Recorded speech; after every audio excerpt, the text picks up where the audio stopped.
বাংলাদেশের ক্রিকেটে পাগল ছাগলে ভরে গেছে ভাই। চিন্তা করেন আজকে এসব কি বলতেছেন বাংলাদেশ ক্রিকেট দলের সহকারী কোচ মোহাম্মদ সালাউদ্দিন। টি-20 বিশ্বকাপ খেলতে না পারার কারণে নাকি বাংলাদেশের দুজন ক্রিকেটার কুমায় চলে গিয়েছিল। এসব কথা বলতে লজ্জা করে না? আমি আপনাদেরকে 2024 টি-20 বিশ্বকাপের একটু নমুনা শেয়ার করতে চাই। আপনাদের নিশ্চয়ই মনে আছে আফগানিস্তান বাংলাদেশের বিপক্ষে প্রথমে ব্যাট করে মাত্র 115 রান নিতে সক্ষম হয়। জবাবে বাংলাদেশ 116 রানের টার্গেটে ব্যাট করতে নামে। বাংলাদেশ যদি এই রানটি 13 ওভারের মধ্যে চেস করতে পারত তাহলে 2024 টি-20 বিশ্বকাপে সেমিফাইনাল খেলার সুযোগ ছিল। অথচ বাংলাদেশ এই 116 রান নেওয়া তো দূরে থাক, এই ম্যাচটি হেরে টি-20 বিশ্বকাপ থেকে বাংলাদেশ বিদায় নিয়েছিল। তখন আমরা শুনি নাই দুজন ক্রিকেটার কিংবা 5 জন ক্রিকেটার টি-20 বিশ্বকাপে সেমিফাইনাল খেলতে না পেরে কুমায় চলে গেছে।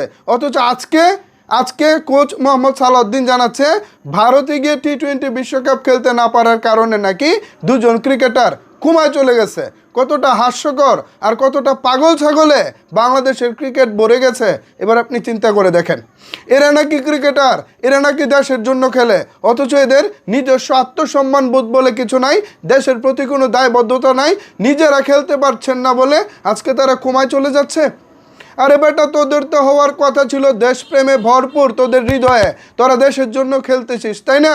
অথচ তোরা 2024 টি-20 বিশ্বকাপে মাত্র 116 রান নিতে পারিস না। 13 ওভারে যদি 116 রান তোরা নিতে পারতি তাহলে টি-20 বিশ্বকাপে প্রথমবারের মতো তোরা সেমিফাইনাল খেলতে পারতি। অথচ তোরা ন্যাক্কারজনকভাবে 13 ওভারে এই 16 রান নেওয়া তো দূর থাক, 116 রান 13 ওভারে নেওয়া তো দূর থাক, ওই ম্যাচটা বাংলাদেশ হেরে গিয়েছিল। তারপর কোনো ক্রিকেটারকে আমরা দেখি নাই লজ্জায় কিংবা আফসোসে তারা কুমায় চলে যেতে। অথচ এবার টি-20 বিশ্বকাপ খেলতে না পারার কারণে নাকি দুজন ক্রিকেটার কুমায় চলে গেছে, মানসিকভাবে ভেঙে পড়েছে। এরা যে নিজের জন্য খেলে, এরা যে নিজেদের স্বার্থের জন্য খেলে, এই কথার দ্বারা আবারও সেটা প্রমাণ হলো। কোচ মোহাম্মদ সালাউদ্দিন তিনি খেলোয়াড়দের পক্ষে এখন দাঁড়িয়েছেন, খেলোয়াড়দের পক্ষে নিজেদের অবস্থান তুলে ধরতেছেন। আপনাদের লজ্জা করে না? আপনাদের লজ্জা করে না? টি-20 বিশ্বকাপ 2024-এ আফগানিস্তানের বিপক্ষে ন্যাক্কারজনক হারা হেরে টুর্নামেন্ট থেকে বাদ পড়েছেন। 116 রান কি বেশি টার্গেট ছিল? 116 রান যদি ইন্ডিয়াকে টার্গেট দিয়ে বলতো তোমরা বাবা এই রানটা 8 ওভারে নেবা, 13 ওভারের প্রয়োজন নাই, ইন্ডিয়া দেখতেন এই রানটা 8 ওভারেই নিয়ে নিত, 8 ওভারে নিয়ে তারা সেমিফাইনালে কোয়ালিফাই করতো। অথচ আমাদের সোনার ছেলেরা 13 ওভারে 116 রান নিতে পারে না, এমনকি শেষ পর্যন্ত ম্যাচটাও হেরে যায়। 20 ওভারও 116 নিতে পারে নাই, শেষ পর্যন্ত ম্যাচটা হেরে গেছে। তখনও শুনি নাই কোনো ক্রিকেটার লজ্জায় কিংবা অভিমানে কিংবা আফসোসে তারা কুমায় চলে গেছে। অথচ এখন 2026 টি-20 বিশ্বকাপ ভারতে নিরাপত্তাজনিত কারণে বাংলাদেশ সরকার সিদ্ধান্ত নিয়েছে ভারতে খেলতে যাবে না, ফাইনাল কথা। কিন্তু এটা আসলে আমাদের ক্রিকেটাররা মেনে নিতে পারেনি। অনেকের নাকি স্বপ্ন বিশ্বকাপ খেলবো, এই করবো সেই করবো, এই স্বপ্নে বিভোর থাকে। অথচ দেশের জন্য তারা ট্রফি আনবে, দেশের পক্ষে তারা কিছু করবে, এই স্বপ্ন তাদের মধ্যে নাই।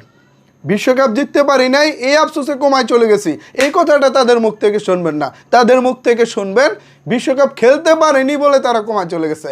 লজ্জা, এর চেয়ে লজ্জার আর কি আছে ভিউয়ার্স? ছি। বলেন মোহাম্মদ সালাউদ্দিনের সম্পর্কে আপনারা কিছু বলেন, একটু শুনি আপনাদের, একটু কমেন্টস বক্সটা একটু কিছু বলে যান। আমার আর কিছু বলার নেই ভিউয়ার্স। ধন্যবাদ সবাইকে এতক্ষণ আমার সাথে থাকার জন্য।